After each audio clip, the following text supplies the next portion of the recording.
Last guy to speak, so I need some energy in this room, all right? You ready? All right. So my topic is your opposing counsel an ass? And I'm going to need a little bit of audience participation, if you will, okay? I'd like you guys to raise your left hand if you've ever dealt with an opposing counsel who's a complete ass. Good. That's good. I'd like you to keep your left hand up, though. It's not a little game just to keep you awake. Have you ever had a confrontation during a deposition, hearing, or trial, a real confrontation with opposing counsel? Raise your right hand. This is the easy part. Now, who's brave enough to admit, have you ever had a situation where you wanted to beat the shit and choke opposing counsel? Stand up. I need you to stand up. Those who are not standing up either are not litigators or they're transactional. I don't litigate that much anymore, but keep standing. Okay, good.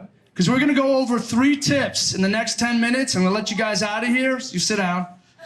3 tips that I really want you guys to focus on. One is going to be, when you're involved in a situation with opposing counsel, this is important. Have perspective of why opposing counsel is acting that way and owning your own actions. 2, you're going to forge communication outside of that case. And 3, this is important, after that case is over, you're going to develop a very, very long bond that lasts way outside of that case. And if you do those 3 things, there's going to be a good chance you're going to turn that enemy into a lifelong referral source. So I'm going to come down because I hate talking up here. Can we play a little more music while I'm walking down, maybe? Gary, can you come up? So Gary is my story for today, because Gary's an accomplished trial lawyer, multi-million-dollar verdicts. He's great and everything. He also looks like an ass. Sorry, Gary. So just imagine Friday afternoon. Is anyone from Florida? Okay, anyone been to Florida? All right, I'm from Orlando, and there's Tampa. There's lawyers on both sides of the coast, and I have a slip and fall deposition. And and it's in the middle of the state. Citrus, Lake County. I don't want to insult anyone here who's from Lake County. Hey. I know, guy. So we do a depo Friday at 3 o'clock in the afternoon. This is years ago. Now, you can imagine if you set a depo Friday after 3 o'clock for you experienced litigators, what you might already be thinking. What are you thinking? Anyone thinking anything? It'll be done soon. Yeah, exactly.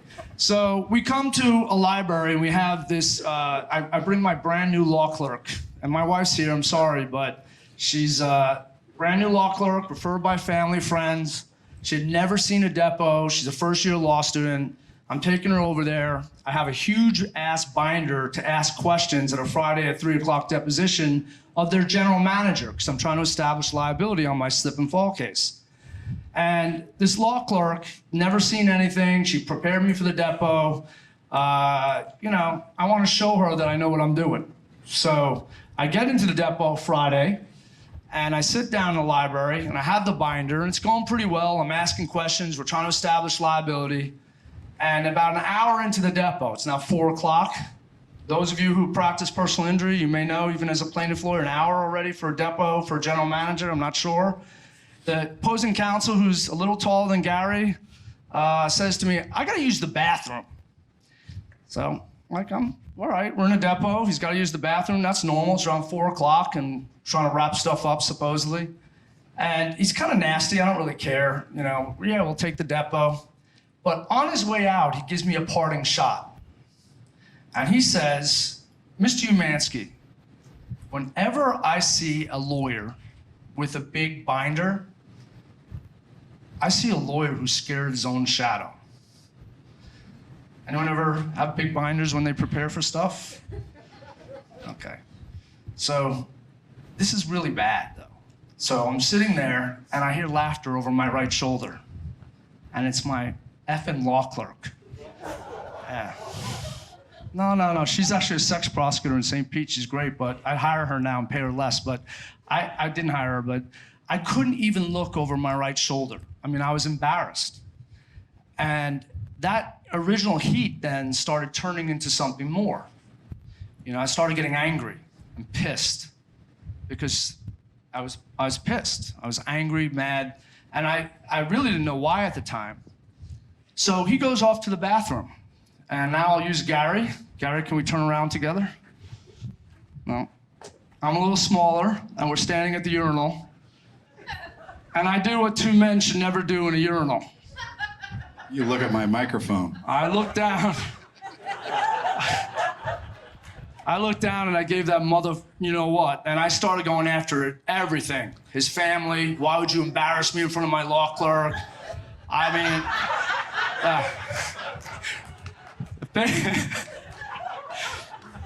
he's getting red in the face, and he's just pissed because I'm going, I mean, I'm not allowed to curse supposedly, but I'm calling him a fucking asshole and all this other stuff, and he wants to kill me.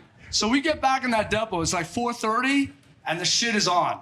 Like, every time I'm asking a question, the guy's going nuts. Like, objections, speaking objections, which you know are unethical, at least in Florida. He's just going crazy. The good thing is his client, the general manager was kind of like, was flustered by us because we were going nuts. We hated each other, and gave me some good points on liability, despite all the bullshit objections the guy raised. So that was great. So I walk out of there, and, you know, I'm on my way home, and this is the serious point about that. My law clerk's with me, I'm feeling really good, I got that guy back, I'm good, I'm blah, blah, blah. But as I'm driving home, and this really was the part that got to me and changed a lot of things for me. I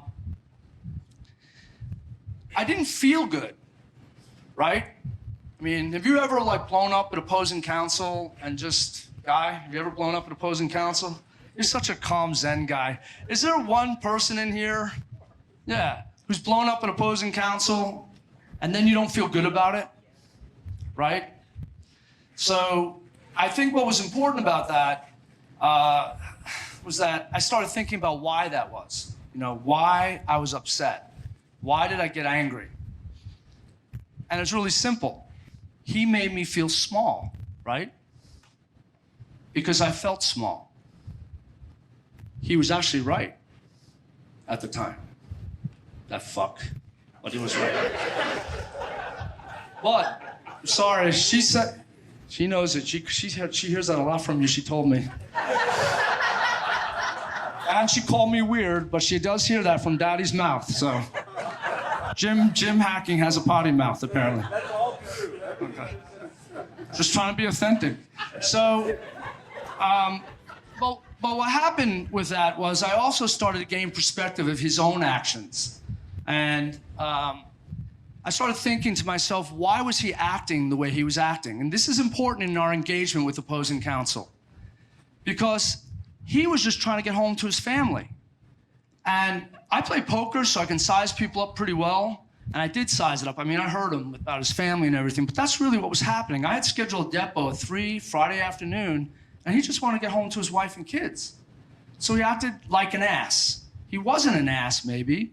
He just was a guy who was having a bad day, wanted to get home with some younger attorney, at the time I was younger, and he just wanted to get home.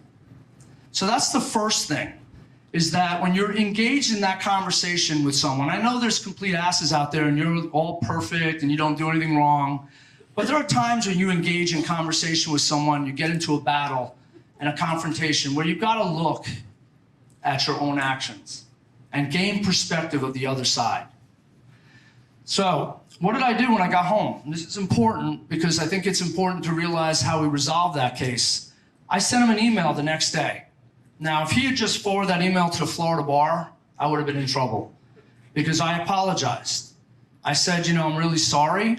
I shouldn't have done that. I shouldn't have cursed. I shouldn't have launched on your family. And I mean, I launched on everything you can imagine, including when I looked down at him. And the funny thing is, it wasn't, well, I'm not going to say it. I just got to be appropriate. So, but anyway, but I started reaching out to him, and what I did was I sent him that email to basically apologize. But then I got on the phone to call him. And I wasn't worried about like getting reported at a bar or anything, but I wanted to tell him, you know, look, I'm really sorry. I shouldn't have done those things. I didn't focus on his behavior. And I just said it was wrong. And to my surprise, I got an email back where he said to me, I'm sorry. I acted like a jerk. I shouldn't have said those things. And what was neat about that was that we engaged a conversation. And what was really, really cool is we had an upcoming depo of our client that we rescheduled. And I said to him, listen, let's schedule the depo at a time where you and I can get drinks and dinner after. And don't worry, I'm not gonna pay for you, you're an insurance defense lawyer, blah, blah, blah, but let's just go out and get dinner. So we had that depo. I prepped my client, I could just tell you the depo didn't go well. She had surgery on a slip and fall case, but by the end of the depo, he had her walking around the room, showing her shoulder and everything. It was a bad depo. I caught her in some lies. I thought I prepped her well, but apparently I wasn't too good at prepping. But we were able to get dinner that night and talk about the bathroom, talk about the depo, talk about the law clerk, talk about the depo of my client, and we had so much fun. We mediated the case a couple months later. I settled for $125. It was okay. It was a shoulder surgery, a scope.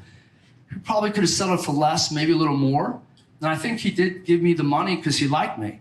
Even though I scored points with his client, he really did a job on my client. So the most important thing though, and this is what I want to get across to you, is after that deposition was over, and I can't tell you how important this is because you will run into assholes, right? But this person, I started following him on social media, and his kids graduated college. I was there with a note for them. You know, who writes just comments and posts? Do you go the extra step and like write a hand card or a note or a text even? Because you should. So I wrote him a note when his kids graduated. And then what was even neater about that was when he became managing partner of a very large firm on the West Coast, which is an insurance defense firm, I was there with a bottle of whiskey. And some of you lawyers who refer me cases know that I should have sent you a bottle of something, you know, whatever, or a note or something. But I was there saying a letter, like, congratulations. The last thing he did was that we had touch with that was amazing for us is he became president of his bar association, which I knew none of this. And I drove over from Orlando as a surprise. And he didn't even know. Can you imagine? He's in Tampa and I just show up and I'm there, shook his hand. He was so impressed, I didn't tell him. So what do you think he got out of that exchange since the case was over and I already got money out of him? What do you think? What do you think he got out of that he knew I was still staying in touch with him year after year? What? Yeah, so he felt like I didn't use him for that case. There was validation. He felt like I was building a connection beyond that case. And here's the key, guys. Whenever you have that relationship, what was amazing about that relationship, I never had a case with him again, ever, ever. But what I did have, and what's really important, was that we had other cases with his firm, with other lawyers that were reputed to be insurance jerks, difficult to deal with. I would always send an email saying, hey, we got a case with you guys. And we never had a problem with any of those other lawyers, ever. And it struck me at the time like I could have taken the short-sighted version of that. The guy's a complete jerk. But I took the extra step to stay in touch with him and connect.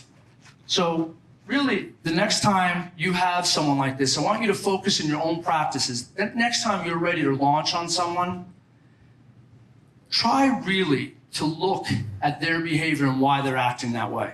I know there are people you can't change. But even if you have someone who's got a bad reputation, take that extra step, slow down, look at your own actions, and think about their perspective. And forge communication outside of that case. Talk about anything, family, kids, interests, something that survives that case. And then stay in touch with them. That guy referred me criminal cases until he recently retired. He referred me some small auto cases. When I was on the grievance committee, he wrote a letter of recommendation I didn't even ask for the Florida Bar to get me as chairman of the grievance committee. He did a lot of stuff for us, and he was a terrific person who was just having a bad day. And this is the ultimate outcome. That's not him. No one else will hug me, so I took one of my associates who is taller than me and is 6'6". But if you do these things, I know it'll always be difficult, but I can assure you your practice is going to change. It's good for your family. It's good for your firm. It's good for your professional status. And we live just constant stressful lives, right? So if you can really, really make a friend out of an enemy, you're just better suited. So I hope that makes sense, guys. Now we go drink, right? All right. Thanks, Bill. That was great.